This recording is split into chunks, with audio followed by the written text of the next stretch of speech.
Bionicle Chronicles 1 Tale of the Toa by C.A. Hapka. Chapter 5 Pohatu, Toa of Stone.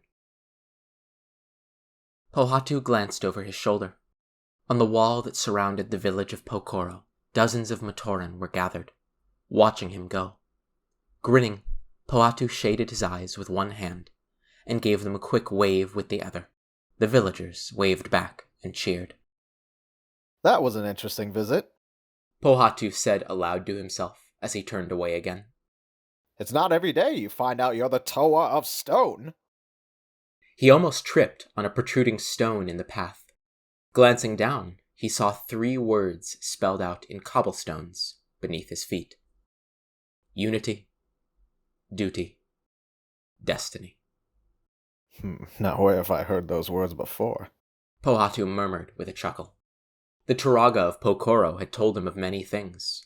The strange, dark history of this island of Motunui, the mysterious masks that were hidden throughout the island, and best of all, that there were 5 other Toa with powers as strong as his own. As the village elder spoke, 3 words had come up again and again. Unity, duty, destiny. These 3 concepts had given the Matoran a purpose, something to strive for, always. Now it was time to see the rest of the island. Turaga Anua said this mask I wear is the Kanoe Kakama, the great mask of speed. Pohatu thought. Maybe it's time to put it to the test. He hesitated, wondering if it was wise to experiment with his powers when he still knew so little about how they worked. But what was the worst that could happen? Gathering his energy, Pohatu directed his gaze toward the top of Mount Ihu, and ran.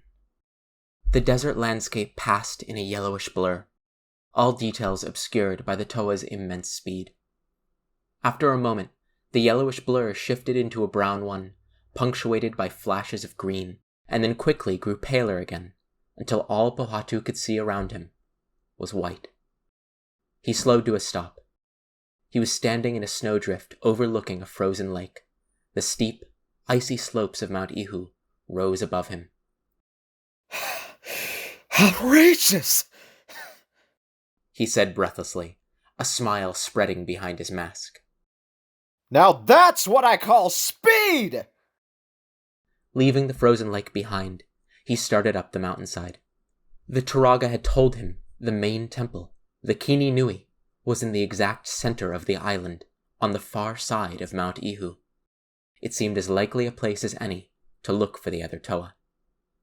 As he turned around to check his progress, he caught a glimpse of movement somewhere farther up the slopes.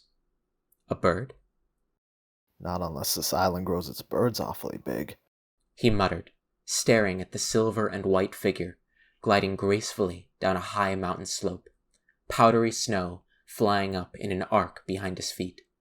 No, there was only one thing it could be. Another Toa. His heart pounding, Pohatu leaped up the slopes, gathering speed, careful not to go too fast. He didn't want to overshoot his target. He lost sight of his quarry for a few minutes as he tromped through a narrow valley. Grumbling at the snowdrifts, which came up to his waist in some spots, he glanced upward. At the top of the valley, a rocky bluff hid the higher slopes from his view. He clambered up toward it, finally leaving the deeper snowdrifts behind. Brushing the snow from his body, Pohatu gazed at the precipice standing in his way. If he had judged the distance right, the other Toa should be on the snowy slope, just on the other side. Time for a shortcut, Pohatu murmured.